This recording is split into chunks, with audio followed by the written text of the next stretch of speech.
Welcome, and please enjoy your lunch while I'm talking, since I am not going to say anything half as important as what our speaker will say, so go ahead and chew. I'm Ann Braude, the director of the Women's Studies in Religion program, and I'm really delighted to be convening the first of our 5 lectures for the year by our 5 research associates. Before I introduce Yuhang, I just want to mention that we have 2 more lectures this semester on November 12th, also here in the CSWR Common Room. We will hear from Grace Nono, who's here at the back of the room, about her research on Philippine women shamans' voices on gender, religion, and transnationalism. The Babylon Sing Back. So we look forward to that on November 12th. And then our last lecture of the year will be on December 3rd over in the Braun Room, when we'll hear from Susanna Drake in New Testament Studies, there's Susanna, on Veils and Revelations, Gender and Allegory in Early Christianity. So it's great to have our Chinese studies cohort here, but we also know that many of you have interdisciplinary interests in women's studies and religion, and we hope to see you at another lecture. I also want to say how nice it is to be here in the Center for the Study of World Religions with our friends and colleagues with whom we have so many shared interests, from the carriage house across the lawn there, where our scholars are busy working on their books all year long. Today, it's a great pleasure to introduce Professor Yuhang Li. Yuhang came to us from the Department of Art History at the University of Wisconsin at Madison, where she's an assistant professor and has been since 2013. Before that, she did her doctorate in East Asian languages and civilizations at the University of Chicago. But I think it's also quite significant that she began her education in Beijing at the Central Academy of Fine Arts. She is a great lover of fine arts, and she brings a sensibility and sensitivity to a diversity of material practices. It's been so great as we've been commenting on each other's work in progress. I think every project that is being pursued in the WSRP this year is going to have a heightened sense of visual and material practices, particularly by religious women. I'll just mention a few of Professor Li's publications and research projects. She has co-edited with Judith Zeitlin a scholarly catalog entitled Performing Images, Opera in Chinese Visual Culture. And this is an opera, and the visual culture of Chinese opera is another one of Professor Li's interests. She has also participated in a number of practices concerning the Dowager Empress Zhu, which I'm sure I said that completely wrong, but she can say it better for you, who is a really fascinating subject of a great deal of current research. Her publications include Oneself as a Female Deity, representations of Zhu Xi posing as Guan Yin, as well as communicating with Guan Yin through hair embroidery in late Imperial China, and a number of other really interesting publications.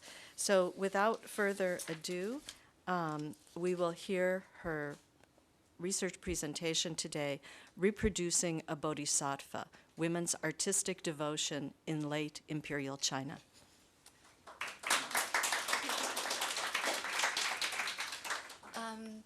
First, I would like to thank Anne's very generous introduction. And also, I would like to thank the Women's Studies in Religion programs at Harvard Divinity School to provide me this great opportunity to finish this book project this year. So, and also thank everyone for coming. I know some people have to leave early, so I just start. So just a few words. So this project actually is going to develop from my PhD dissertation, and I'm actually adding 2 new chapters. So the Bodhisattva Guanyin, a preserver of songs, or Avalokitesvara in Sanskrit, the Bodhisattva of compassion, originally a male deity in India, was completely indigenized as a female deity in China during the 14th century. The Universal Gateway chapter from the Lotus Sutra, in this chapter, Guanyin is portrayed as a unique deity with different manifestations from celestial world to the secular world, from human being to non-human being, and from male to female. So here is actually a kind of illustrated version of this chapter, which dated 1432, is Ming Dynasty.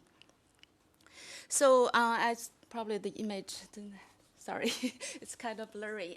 But usually, yeah, the light. Can you turn the light? Yeah. So usually in this illustrated chapter, the different manifestations was represented. Thank you. Yeah, thanks. Yeah, it's, I think, better. Okay. Sorry. Would like to talk about image in the dark.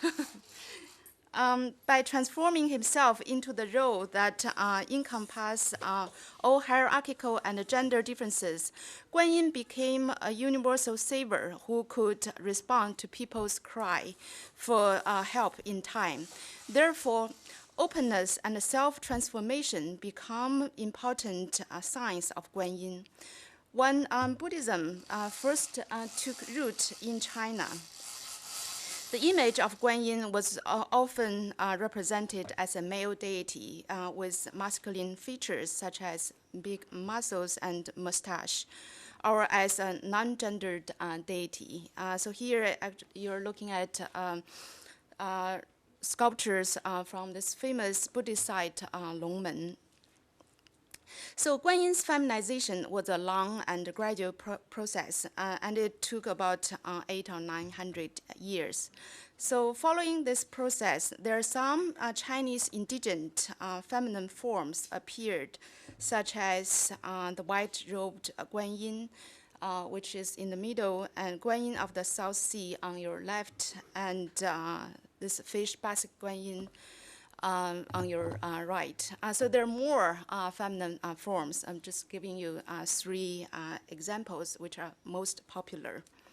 So following her feminization, Guanyin soon became the most popular deity, female deity in China during the late Imperial periods, so from like 14th century to the beginning of 20th century. Scholars have tried to explain this gender transformation as it has been manifested through various texts and iconographic variations. So this scholarship gives us an overall picture of how various indigenized manifestations of Guanyin were formed and influenced believers, in particular women. However, when discussing the cult of Guanyin as a set of practice, there's still insufficient study of what lay Buddhist women actually did in order to forge a connection with Guanyin. So here you're looking at 2 illustrations from late 19th century.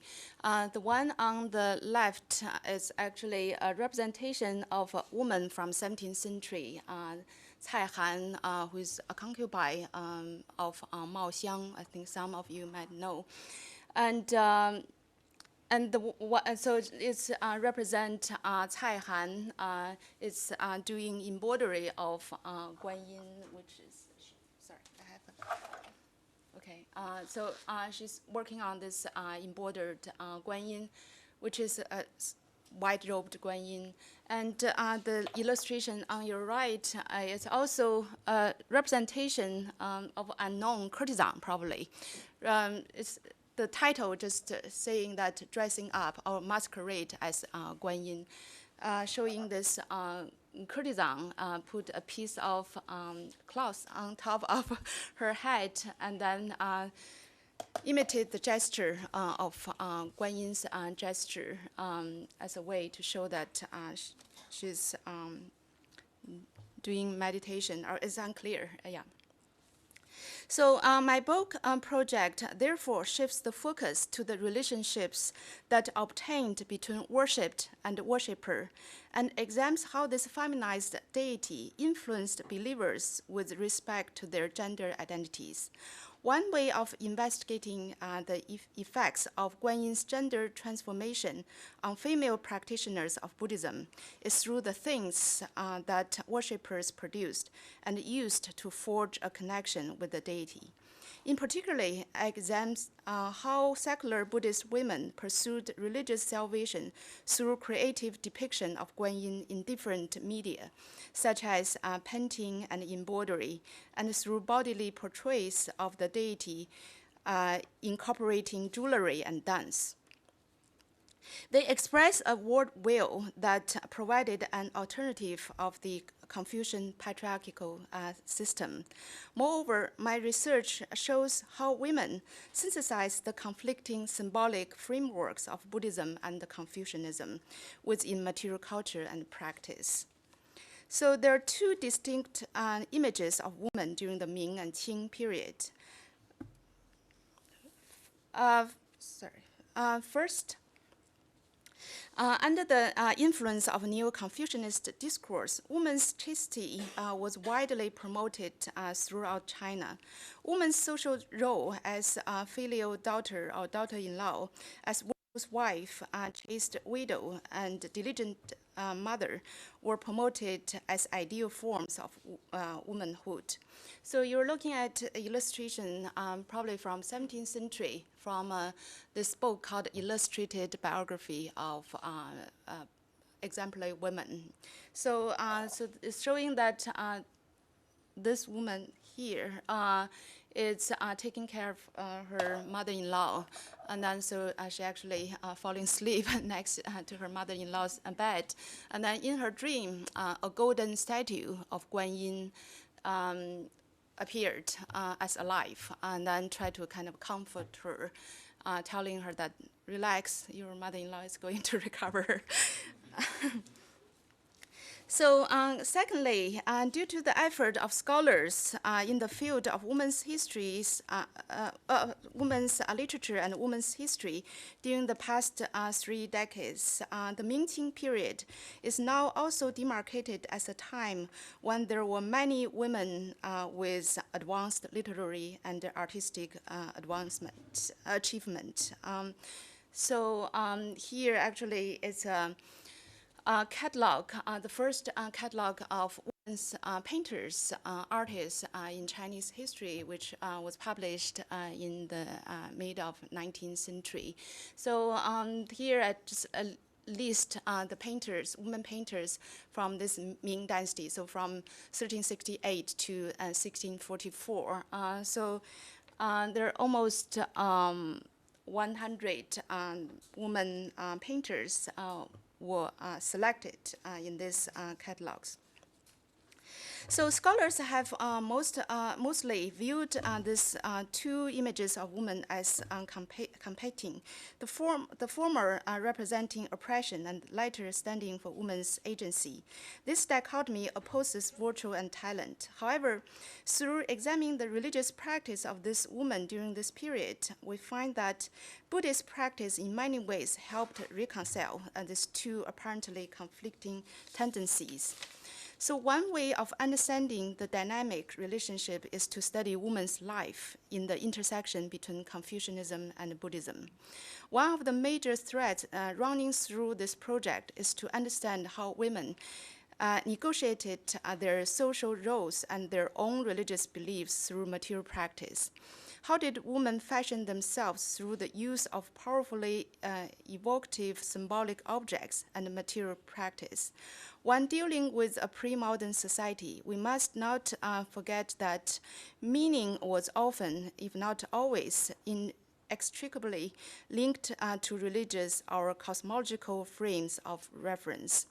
In the Chinese context, this transcendental significance was framed by Confucianism, which inscribed women in a patriarchal hierarchy that featured, among other things, spatial dichotomies of inside and outside. So my research shows, in fact, how women brought the conflicting symbolic frameworks of Buddhism and Confucianism together and embodied this synthesis in material culture. So my book project does not aim to explain the reasons behind the gender transformation of Guanyin, but rather deals with the consequence of a feminized Guanyin.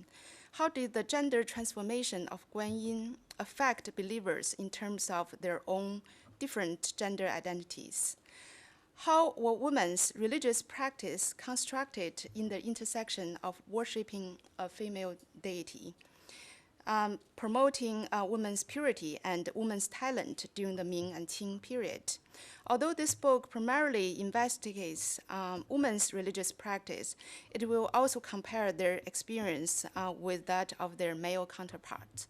So my study demonstrates that female practitioners of the cult of Guanyin sought ways to connect to Guanyin based on women's experience, women's skills, and women's body. So before I go to the section to introduce each chapter, I just want to say two more things. First is talking about this kind of lay Buddhism and domesticated religiosity in late Imperial China. And then second is about why should we study women's material practice.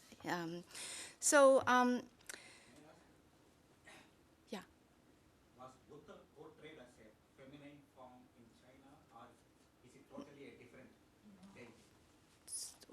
deity? Buddha, you mean? So this is Bodhisattva, not Buddha. So Buddha, there's no female forms of Buddha. So this book project mainly investigates lay Buddhist women's practice that were engaged in two reasons. First, the various material practice related to reproducing the image of Guanyin was subject to the life experience of secular women, which was embedded in their social roles as daughter, wife, and mother. Secondly, these practices were conditioned by the material practice used by lay Buddhist women, such as deploying their own hair to make an image of Guanyin or imitate Guanyin through the special things that women used and wore. So here I'm going to talk about various materials later, but here just to show the variety of the visual materials related to this practice.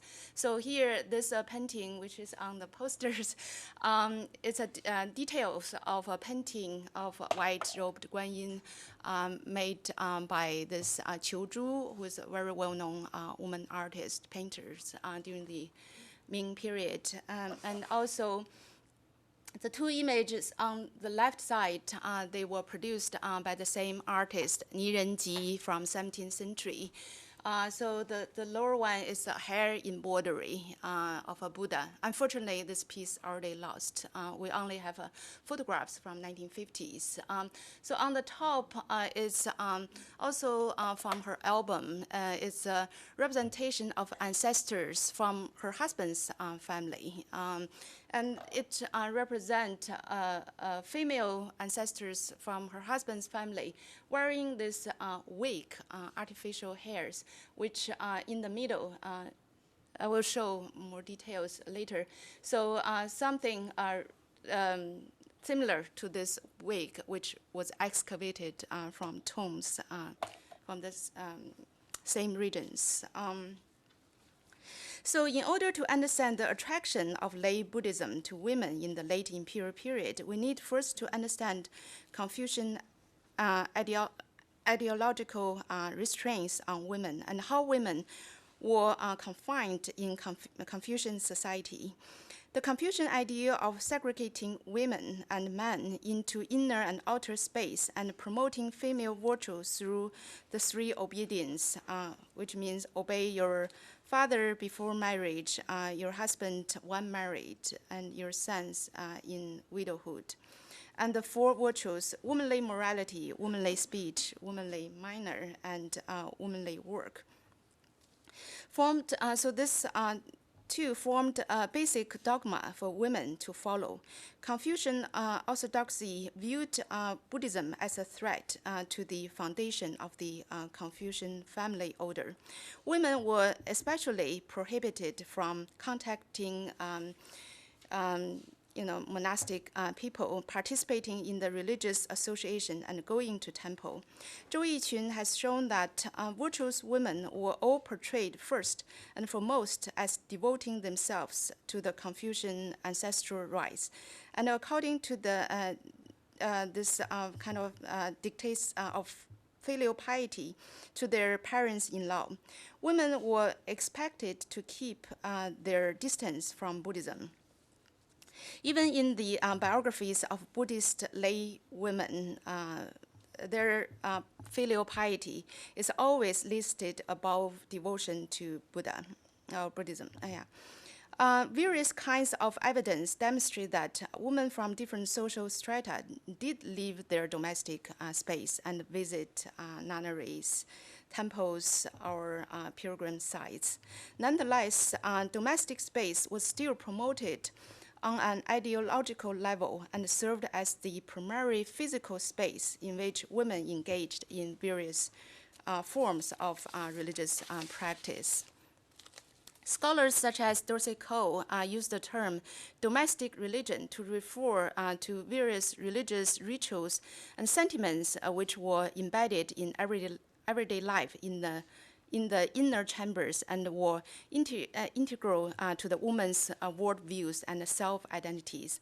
Following Cole's lead, Junfang Yu proposed another concept, domesticated religiosity, to explain women's religious practice in two ways. First, women used the home as a space to practice Buddhism, primarily the Pure Land,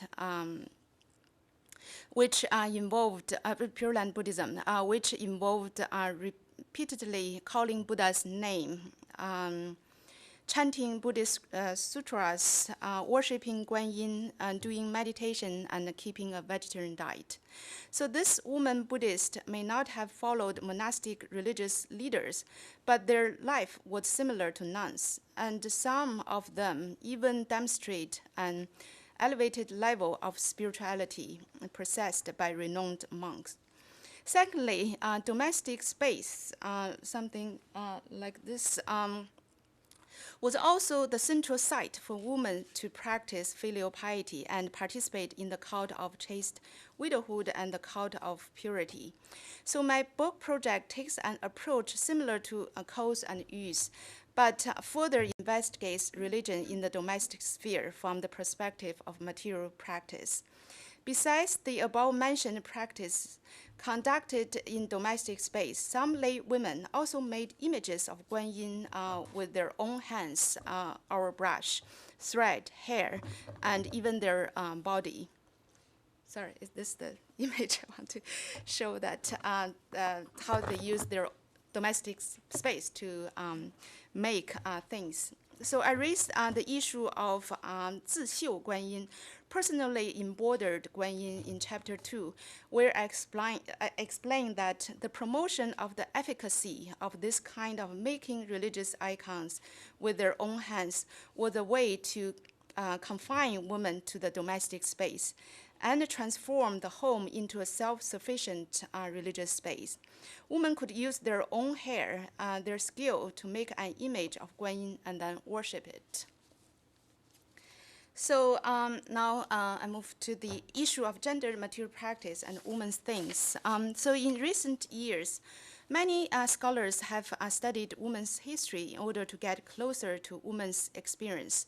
Unlike previous scholarship on Ming and Qing women's religious practice, which has primarily focused on textual sources, my study focused on the material objects created and used by women to facilitate a more immediate entry point into the ways in which women shaped themselves. The study of material culture emphasized the dialectical relationship between persons and things, how people make and use things, and how things make people.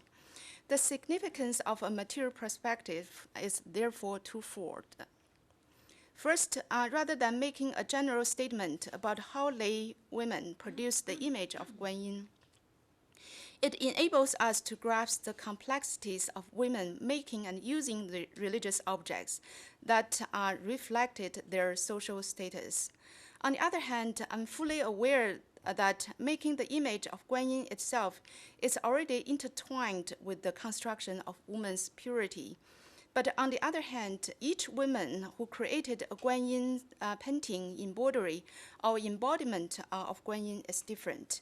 So we need to contextualize each case of a woman artist in relation to her individual experience. Second, by investigating the process of making and using things, we can better understand how women linked themselves to religious icons. So we need to investigate how a raw materials was transformed into a cultural artifact, from profane into sacred. The process of this transformation, or more specifically, the process of creating an image of Guanyin, is gendered in the Chinese cultural context in the late imperial period. Because the material, the skill, the subject, the motivation for making, and the function of the objects can all be directly linked to creator's body. Objects embody a number of symbolic meanings linked to social and religious worldviews, which women tried to appreciate for their own particular projects. In short, women made things in an attempt to remake themselves or to be remade by the things they created. So the category of women's things has been recently proposed as an analytical tool by scholars in women's history. Scholars have examined women's things from three perspectives: function used by women, two, conditions of production made by women, and third, decoration, feminine motifs or styles. So if we follow Judy Butler's in thinking of gender as a performative category, we may say that women's identity is constructed by the things they make and use. Women's things should be defined as the things that categorize their role as women. Women's things are intimately related to women's time, space, and body. Women go through different time cycles from childhood to adulthood and menstruation, and from marriage and childbirth to menopause and post-parenthood. Each of these times may be associated with things. Thus, through studying these things, we can catch a glimpse of this temporal process from the perspective of those who went through it.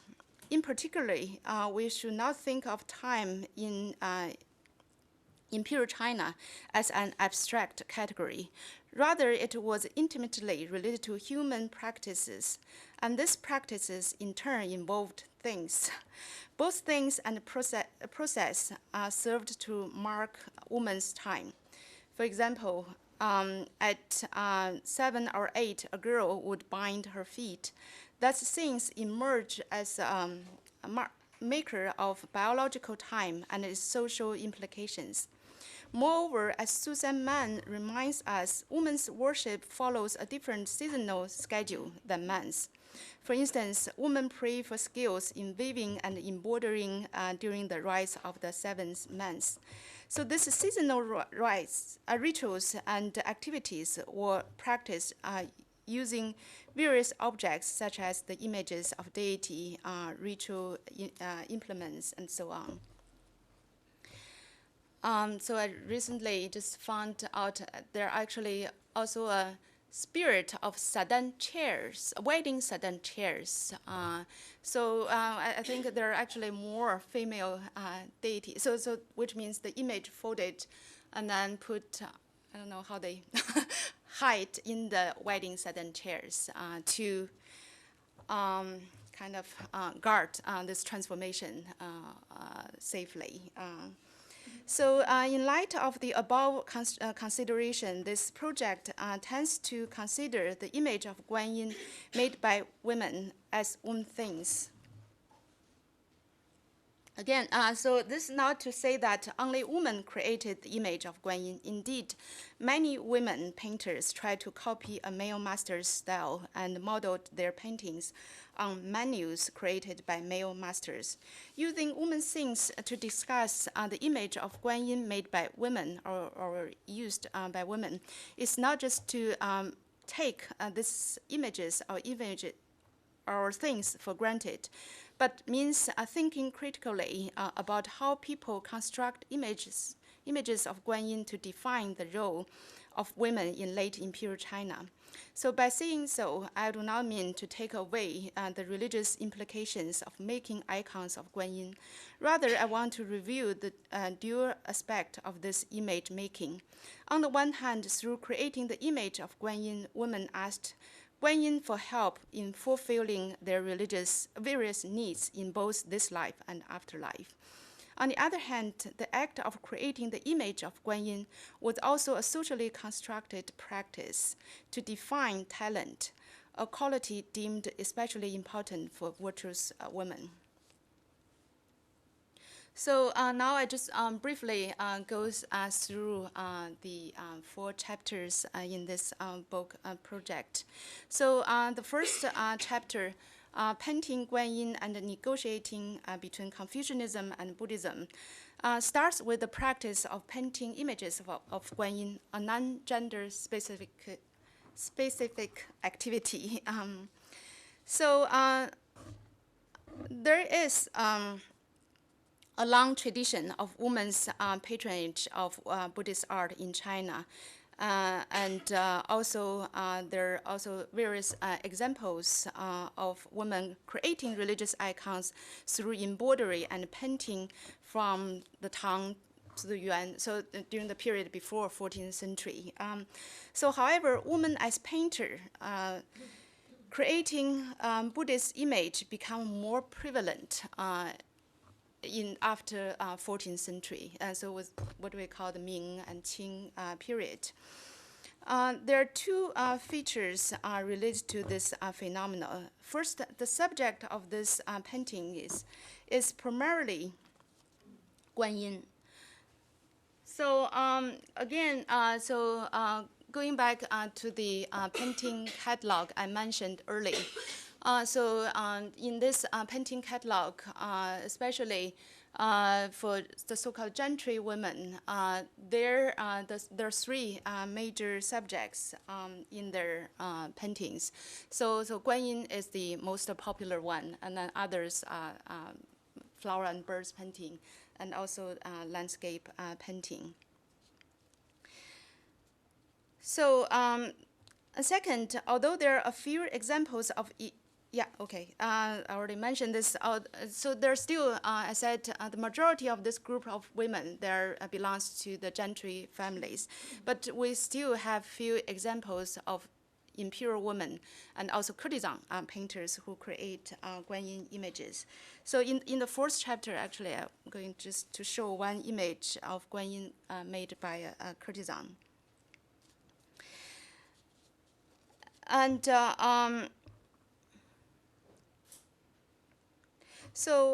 of course, before we're looking at some women's paintings, I actually want to show 2 literates, male literates painting of Guanyin. As you can see, so they're all roughly from like 17th century. So the one on your left by Shaomi, who still try to draw the male manifestations of Guanyin, which are on your left, 莲华大士. And then the one on the right is by Wu Bin, is also white robed Guanyin, but the kind of rigid forms really show somehow masculine qualities of this deity.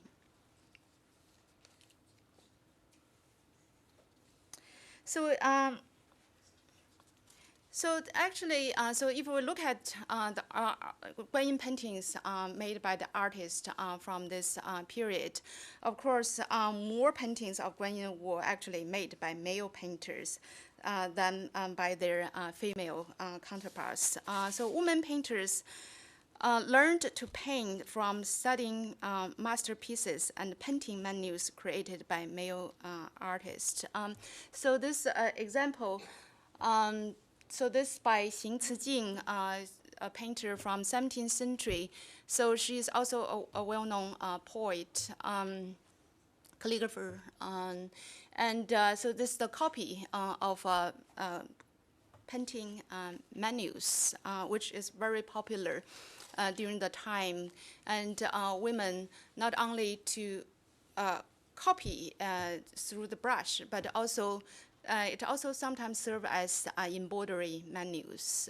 So you will see this kind of various media. So the face of the goddess is very generic, right? It's very idealized. Generally speaking, in the previous slide where you showed two representations by male figures, I had a feeling that the one on the right sort of deviated from that pattern. It seems like an actual person might have sat for it. I guess that's not the case, right? Well, it's also related to Wu Bin's personal styles. So his style is also very unique. So we can talk about this later. Yeah, yeah.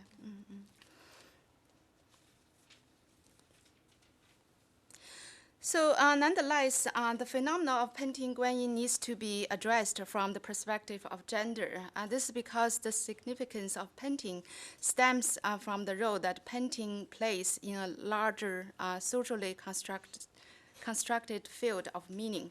Women painted for reasons related to the roles they played in the family and in larger networks of interpersonal relations, which were closely connected to gender distinctions. The popularity of Guanyin as a subject for women painter grew due to a number of historical conditions. Following the remarkable increase of female literacy from the late Ming onward, gentry women were not only educated in literature, but also encouraged to cultivate other art forms, such as painting and embroidery. At the same time, a booming of publishing culture also made a number of Guanyin painting menus available for women, providing greater access to the iconography of Guanyin. Therefore, we can observe two overlapping phenomena. The generally involved quality of art education for women, an increase in the availability of models for painting Guanyin, and also the practice of Buddhism by women in domestic settings. So these conditions provide a general backdrop for the case studies in this chapter. So they give us an entry point into understanding the larger relationship between gender roles and the painting of Guanyin by women in the Ming and Qing period. So in this chapter, I actually focus on two individual cases. So this one is hard to see. The outline is so light. So this hand scroll painting now is in the Qingdao Museum collection. So Xing Cijing gave birth to her first son at age 40, which is very late compared to other women's. So from the inscription, we can indicate that she actually tried to pray, especially the so-called the child-giving Guanyin. And after she gave birth, she painted this hand scroll to thank this deities. So that's Xin Ci Jing. So we actually also the albums that she copied is also so this also created by her. So this one, you actually see all the her own inscription to explain why she made this. Unlike this piece, she basically just copied other people's poems without indicating any the reasons that she made this piece.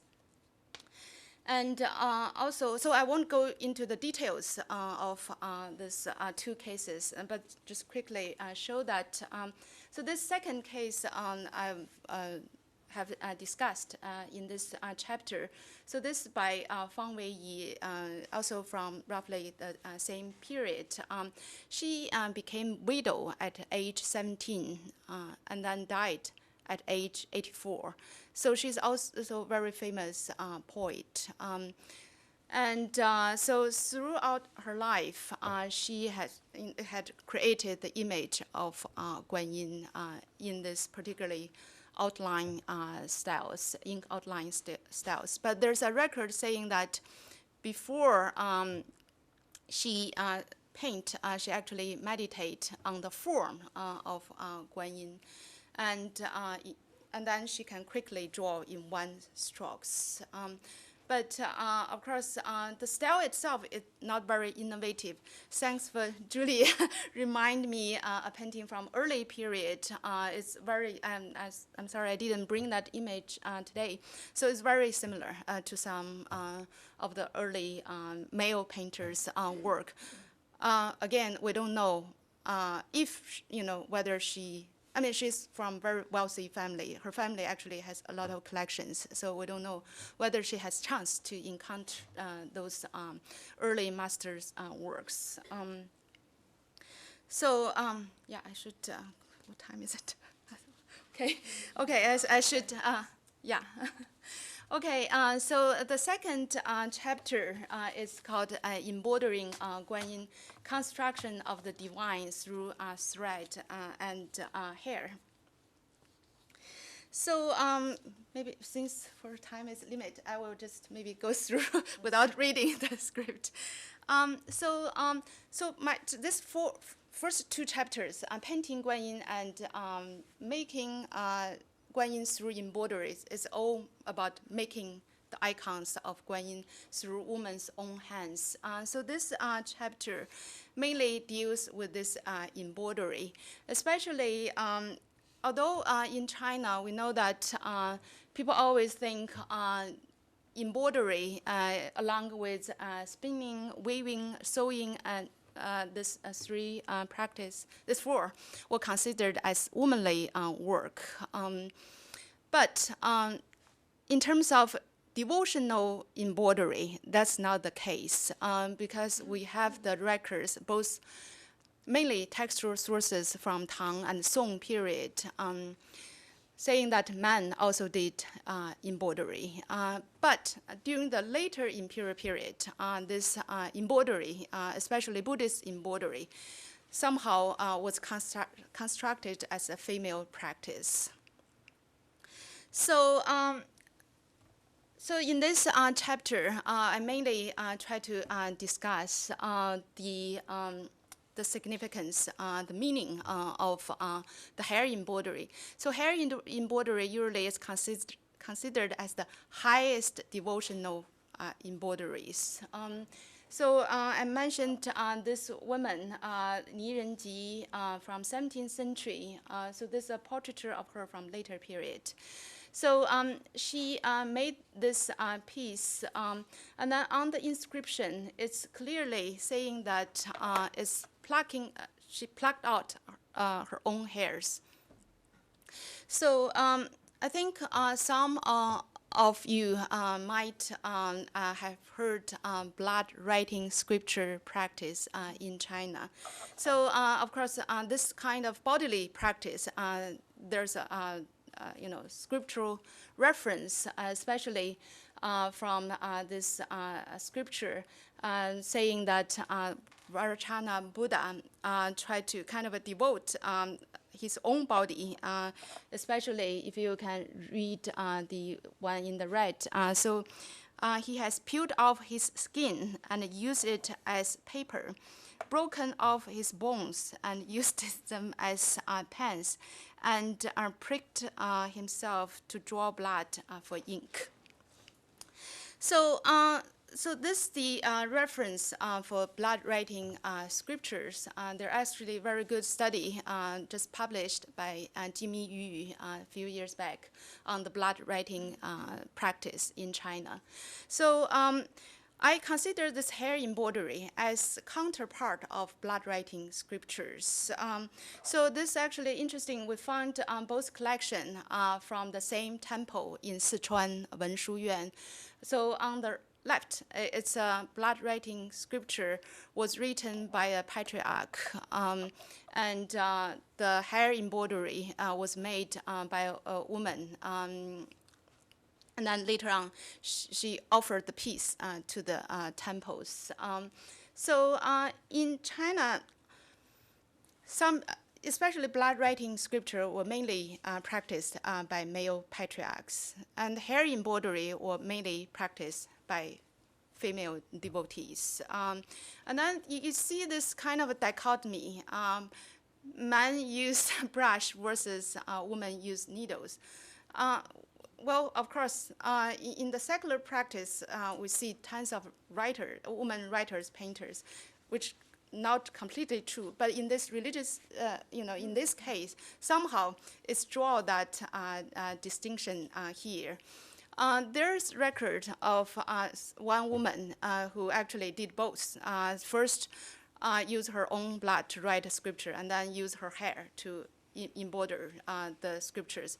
But in we haven't found such actual objects existed.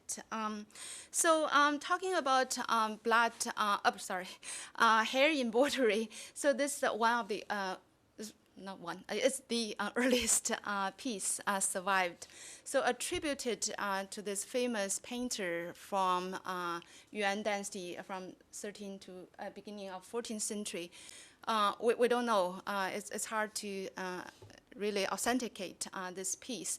But I think this piece is meaningful for us because it actually shows the early hair embroidery, because the root meaning of hair is to grow, is right.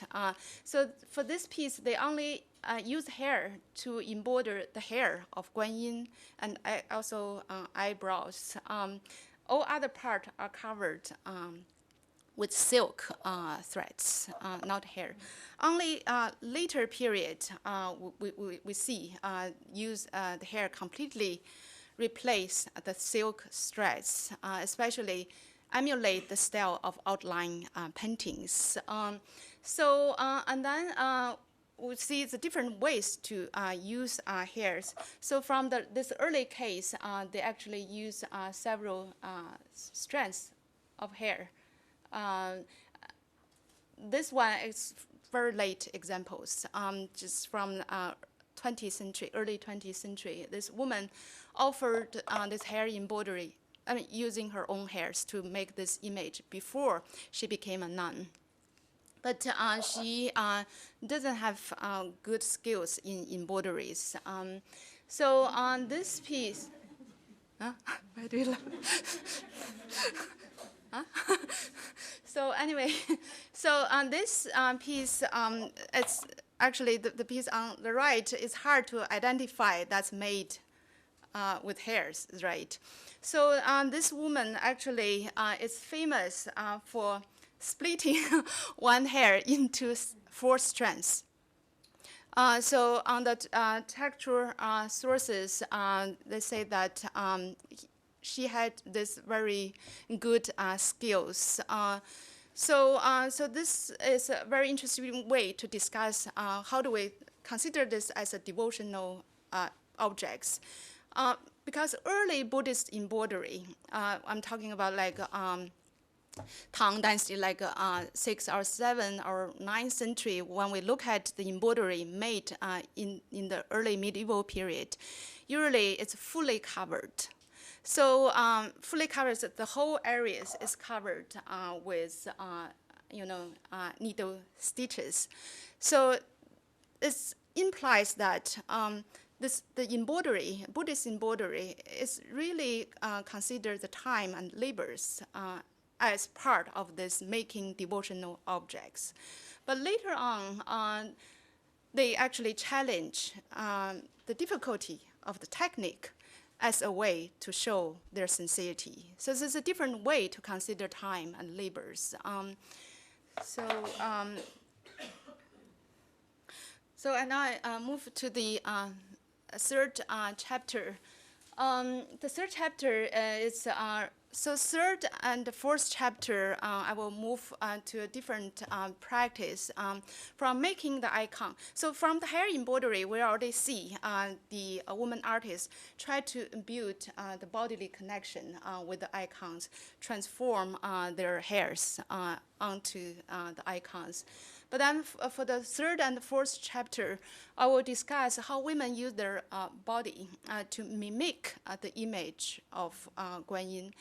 And this chapter will it's about this. They try to mimic the Guanyin's hairstyles. So this are bronze sculptures from early 8th century. So I use it just to show that usually Guanyin is wears this either hairpins or part as a heavenly crowns, which implies Amitabha Buddha. So in the beginning, it's not Amitabha Buddha, but it's just called Huafu, transformed Buddha. But later on, this Buddha is identified as Amitabha Buddha. We know that Guanyin is assistant of Amitabha Buddha. So, so during the Ming period, so this is interesting. This type of material is only found in the Ming tombs, not before and not after. So we can discuss why. But in general, we know that there's a decline of mural painting, tomb mural paintings in Chinese tombs. So before, before Song dynasty, before 12th century, we see tons of mural paintings underground. So that's a major medium for people to express the idea how to transcend to the other world. But after the Ming period, although there are several mural painting tombs, but still the majority of the tombs is very simple. So actually, they rely on the objects buried with them to express meanings. So so far, we found this type of materials all over China. Yeah. So there will have like a single hairpins, usually made of gold, or the wig, the artificial hairs. Usually they use either gold or silver to make the frame, and then covered with black gauze. And then on the black gauze, they attached with all kind of hairpins or small decorative objects. So so this is the very common image that how Guanyin lead the deceased souls to the pure land.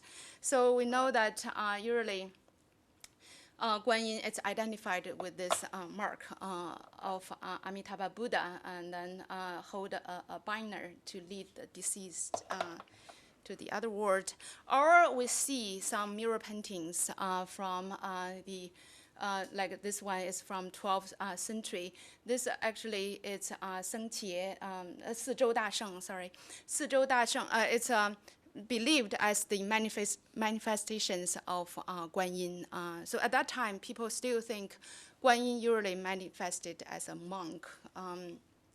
So this in the tomb, showing these two deceased was leading by this 四周大圣 to the other world. And then if you pay attention, there's a kind of a smoke lines coming out from their hair or head. So then, so how do we understand this type of materials? So from the image from the medieval period, this Guanyin leading these deceased souls to this period, women directly wearing a hairpins imitate to Guanyin's. So this one is a corpse of this Madame Sheng. So when the archaeologists uncover the coffin, they see her face like this. So then she is actually wearing these wigs on the right.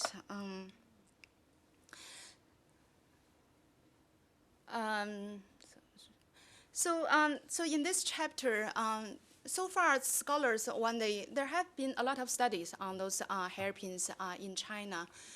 But so far, people only identify them as the Buddha hairpin and Guanyin hairpin.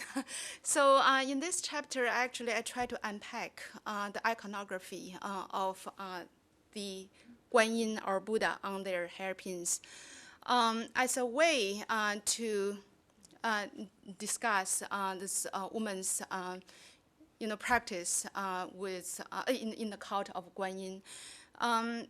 Of course, first, we don't have any resources, textual sources about those women's religious practice.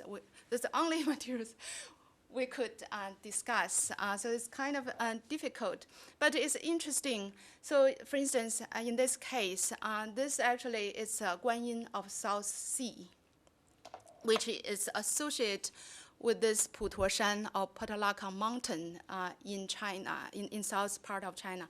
So this mountain is also considered as the indigenous residential area for this deity. So there are a lot of actually pilgrims involved. And also in her coffin, we also found a xiangdar, an incense bag, which actually used for going on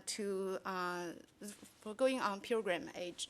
But then, of course, at this time, during this period, the Putuoshan actually was not allowed.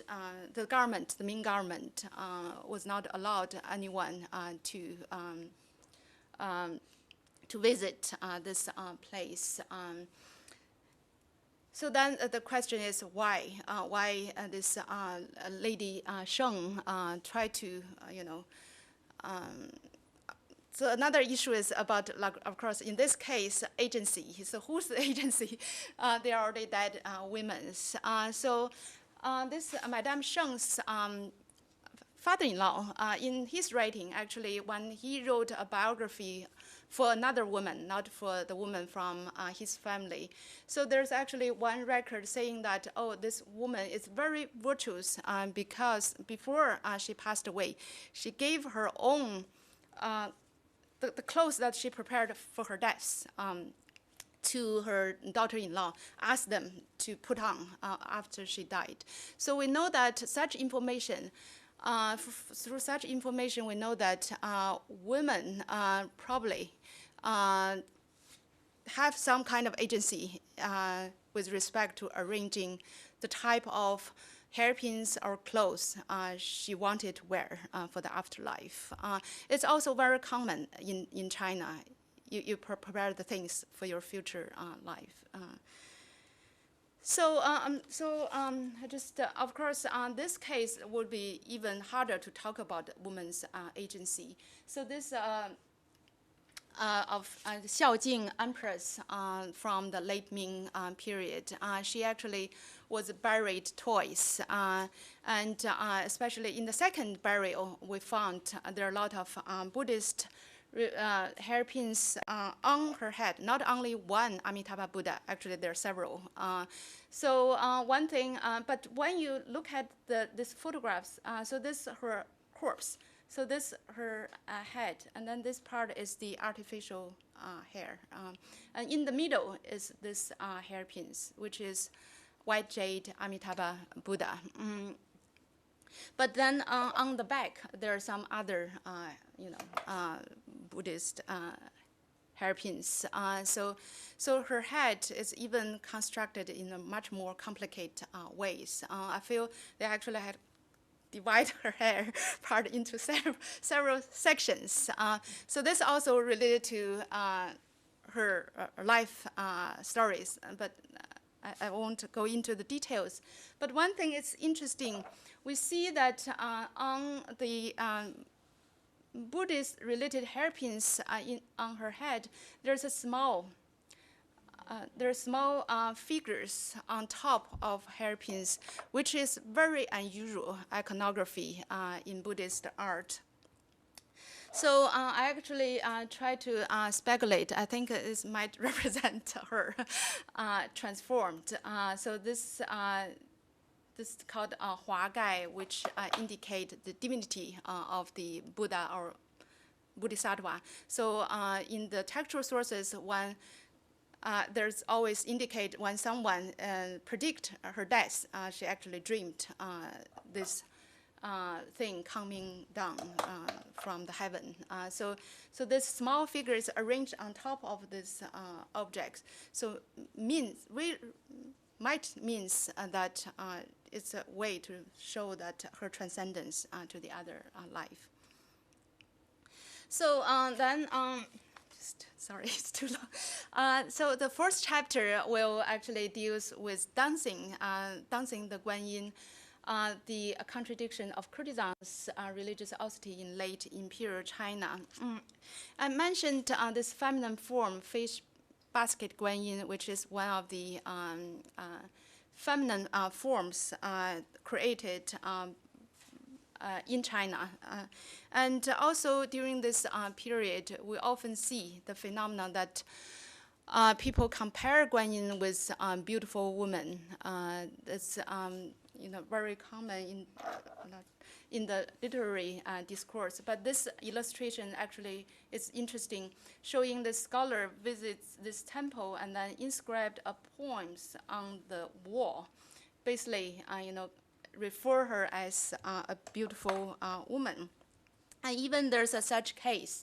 This actually from a late Qing period.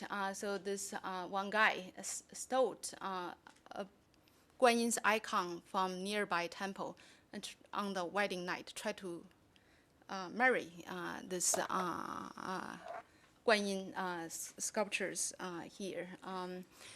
So you see those various, very uncommon the idea around with this Guanyin, and also during the late Ming period, of course, some literaries try to actually compare courtesans with Guanyin. So in this chapter, so in first part, I will kind of introduce this discourse on Guanyin and courtesans during this period. And then second, I will discuss one case of Xu Pianpian. So Xu Pianpian is one of the most famous courtesans during this period. So she actually eventually became a nun. But when she was a courtesan, she invented or developed called Guanyin dance, Guanyin Wu, and then performed in front of clients. But at the same time, she's also a sincere Buddhist.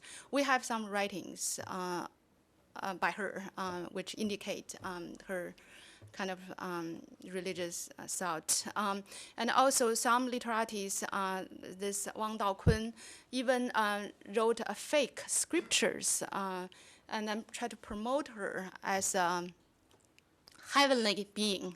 So this piece is survived. And then Wang Daokun even had this fake scriptures carved on a wood block and circulate the printed version.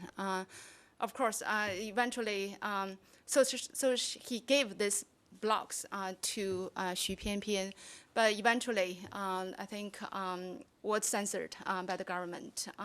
So this case, will be used as a way to discuss this group of lay women as religious practice. So maybe I just should stop here. I'm sorry, it's so long. Yeah.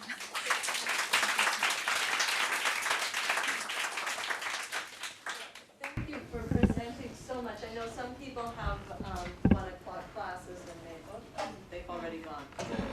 But if people have to take off, we understand. But we do have time for questions and discussions. You put so much on the table for us, so we can open Yeah. for conversation. Yeah. Really enjoyed your talk. I'm Maya Stiller, postdoc at the Korea Institute. And I have 2 quick questions. One is, in the first chapter, I think the headline was something between Confucianism and Buddhism. And I was wondering if we can actually separate these two and see them as 2 separate entities in pre-modern times, since these are both like, late 19th century kind of Eurocentric concepts of religion. So isn't there something like a gray area where these material items could be placed? And the other question would be, you said also in the beginning that Guanyin became feminized in the 14th century. Did I get you right? Well, that's So is this more like, well, given my limited knowledge of Chinese stuff, I thought it was more like something that took like centuries to develop. Yeah, like 800 or 900 years. Yeah, almost. Okay, yeah. so why? So it's gradually.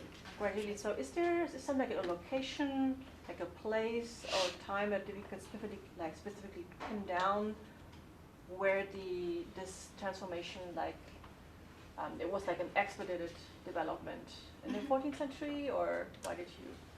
Well, this Professor Yu Junfang has the whole books dedicated to this topic. So she actually, that's her conclusion that by the early. And you agree with her? Yeah. So this transformation finally took place. But first, of course, it doesn't mean that. So I think she mainly wanted to say that when people, if we read those miraculous stories, so women when they dream, Guanyin appeared as a woman. This is one kind of sources she used, but of course she also used a lot of visual materials to see all the feminine forms created. Of course, like those white-robed Guanyin or child-giving Guanyin, that already appeared in the early period. So it's not suddenly appeared. And then another issue she talked about is Patalaka Mountain, right, which is associated with Guanyin of the South Sea. That's a female forms. So all those gradually, appeared, not some rapid development. But even probably people when they think about Guanyin as a female deity, doesn't mean that there's no male forms during the later period. We see actually a lot of bronze, especially bronze Guanyin. It's hard to tell the genders. It's more like neutral genders. And then you also see literati painters. They insist on this kind of more masculinized Guanyin forms.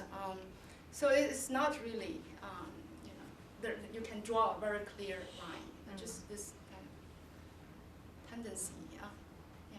Sorry, I didn't answer your question. Thank you. No, that's very insightful. Thank you. I just want to get some facts right. So that painting of Yuhang Guanyin that you showed us was painted by a courtesan, the one. No. That one actually we don't know who painted. The one on Freya, we don't know who painted. No. Yeah. Well, it's a tribute to Zhang Sengyu, but of course it's not correct. Yeah. Yeah. I'm thinking because in some versions of the story, the Yuhang Guanyin is related to Ma Lang Fu, this Guanyin who basically brings about salvation through seduction, get men into the fold and then they convert and so on. So So I mean, if it were painted by a courtesan, it would make a very good story that they can identify with this logic and so on.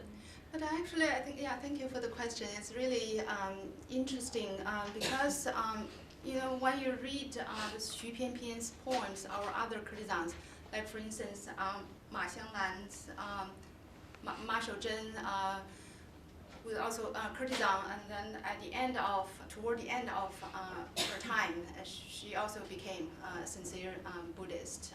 Or Biansai, who picks her tongue to write Fa Hua Jing. Yeah. So they actually, you never really see courtesans own make such connection between themselves and like Ma Lang Fu Guan Yin or. But the male admirers. The male writers, they try to make. I actually brought one Guan Yin painting by a courtesan, Lin Xue, from Fujian.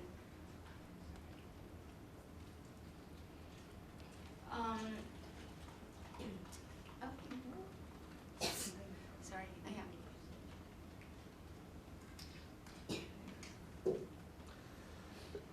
So it's okay. So it's hard if you don't know the name, by a courtesan.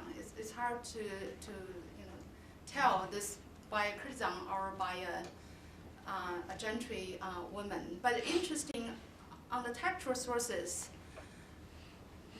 some people particularly buy Lin Xue's painting for the love relationship, to hope that Guan Yin can, protect the couple's, love relationships. So it's interesting, yeah. Yeah. This is a quick question because you were just talking about Xu Pianpian. Do we have dates for her? I don't 17th century. We don't have an exact. But no, she also lived through 17th century. Yeah. Yeah. Okay. What is the date for Lin Xue? Lin Xue is also around same. I forgot the exact.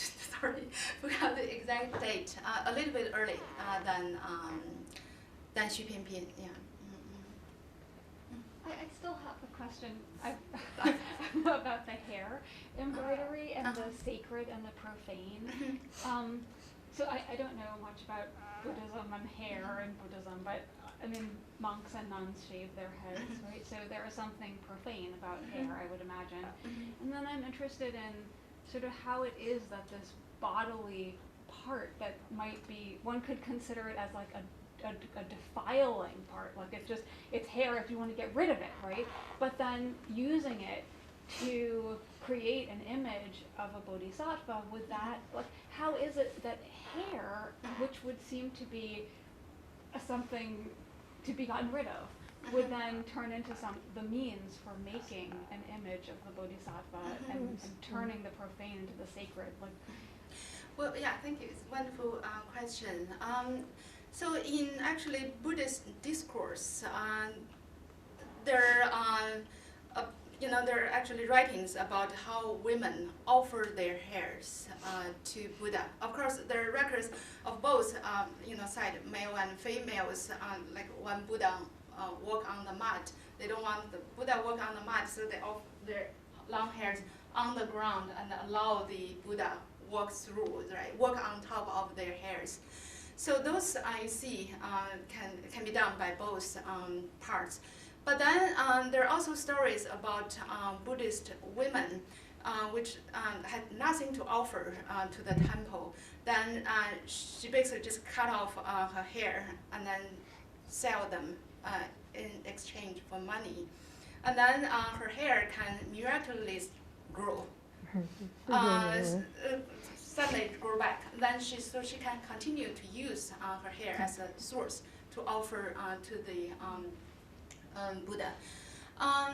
So I think probably the hair is different from woman's blood, because we know that some, especially child-giving blood or menstruation blood is considered very filthy, right? So when woman has menstruation, they were not allowed to enter the temples, right? So, but the hair is a little bit different. So they can use it as a source for offering. But when they make the hair embroidery, they also have to clean their hairs. They can't.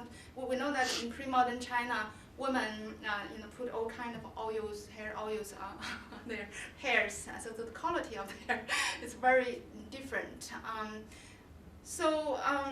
There's no record. Textual sources indicate how they clean the hairs. So I actually interviewed some contemporary artists, hair embroidery artists. They told me you have to clean and also make it softer in order to use it as a thread. And then on those pieces, we don't see the trace of oils. So I guess they actually were cleaned. Yeah.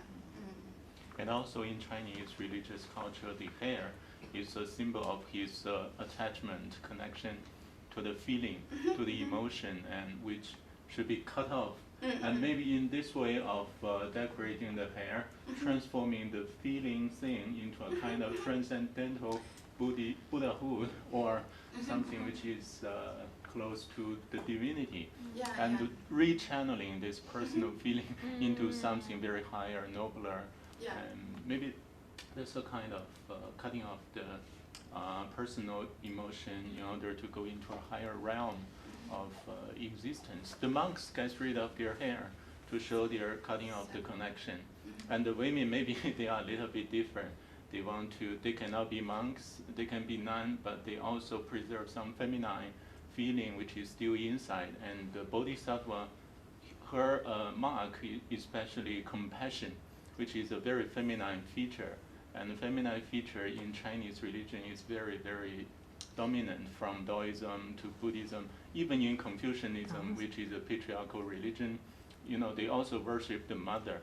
There are stories of sacrificing the grandson for the grandmother, and also because this is a patriarchal society and there was a very strong undercurrent of female religiosity which counteracts the male patriarchal religiosity.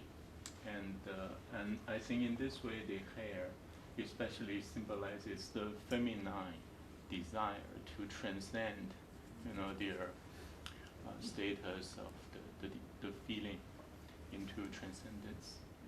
Thank you. So I'm very interested in the comparison between painting and embroidery. So as you have mentioned, many female poets and painters model after previous male painters in creating images related to Guanyin. But from this aspect, it seems creating embroideries of Guanyin was more artistically advanced and innovative. So do you think these women would have some preferences for painting or embroidery in demonstrating their religious devotion? And also, we know some Buddhist paintings were available on the market, so people could just buy them and watch them at home. So do you think these kind of examples also apply to embroidery works? You mean by the commercial Buddhist embroidery? Yes, thank you for the question. But I think this particularly related to the issue of, women have to make something by their own hands, right? Spend the times and their own labors to make the objects in order to show their kind of devotions. In that, with respect to this, so embroidery might be considered as, you spend more time than the paintings. Well, the paintings, in the case, some, for instance, there's a painter, Xu Han, she just painted several thousand paintings, so it's very quickly painted. So that's another way to show that using the number of the paintings to show the devotions. I think it's for this one, for one piece, you might spend more times than making one paintings. So different. But thank you for mentioning these two mediums. There are always hierarchical relationship between these two mediums. So in this case, it's always somehow try to emulate these outline paintings. So it's kind of contradictory. On the one hand, the women try to use the hair or embroidery to make image. But on the other hand, she actually tried to use this refined hairs to erase the materiality of the embroidery itself. But that itself shows the sincerity. So to pursue this artistic refinement, to erase the materiality of the hairs. Yeah. I just wanted to ask, in the examples that you studied, do they ever have an underdrawing in ink before making the embroidery? Yeah, this woman, so this one, there's a clear outline. Yeah, charcoals. I think she actually used charcoals. It's already 1947. It's very late. So far, I only found like 7 or 8 hair embroideries. So it's very limited. Yeah. I have a totally trivial question, and it's not even a question, just a thought, because Guanyin doesn't have bound feet, and so in a lot of these images, they actually make a point about that, showing her natural feet. And of course, when men write about Guanyin, they eroticize Guanyin, even comparing courtesans to him and so on. They don't mention the feet. I guess that would totally ruin it for them. But and I don't know what it happens to the devotional, whatever, the interiority of this, because you're giving us a picture of identification, basically, right? This compassion is feminized, and then these female worshippers, by producing this female image, identify with her. I don't know what the feet do.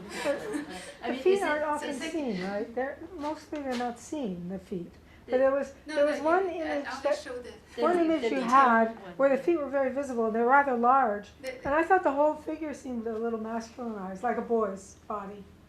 They actually show the feet because the bare feet. That's the way to identify she is a deity, not a common woman. Because the feet are bare, or because they're unbound?